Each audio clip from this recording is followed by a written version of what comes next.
ఈరోజు నేను చికెన్ కూర వండుతున్నా, నాటుకోడి. ఎప్పుడు గ్యాస్ మీదే కదా చేసేదని మా వాడు ఈసారి పొయ్యి మీద పెట్టి చేయి అన్నాడు. సరే, కుక్కర్ ఎలాగో నా దగ్గర మట్టిది లేదు, అందుకని దబర మటుకు కుండ పెట్టి తిరమాత వేస్తున్నా.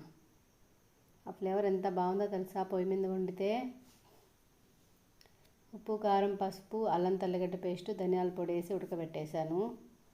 తిరమాతకేమంటే పట్టా, లవంగ, ఏలక్కాయి, పచ్చిమిరపకాయ, కరివేపాకు, బిర్యానీ ఆకు, కొంచెం అల్లం తెల్లగడ్డ పేస్టు వేసి ఇట్లా వాడ్చుకోవాలి.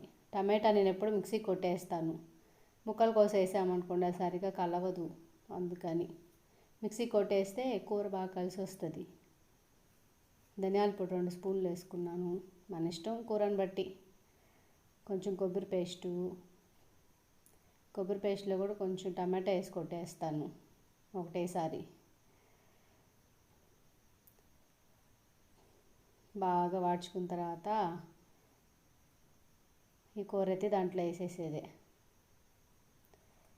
బాగా గబాన్ అయిపోయింది, మంచి ఫ్లేవర్ వస్తుంది పొయ్యి మీద ఉంటే.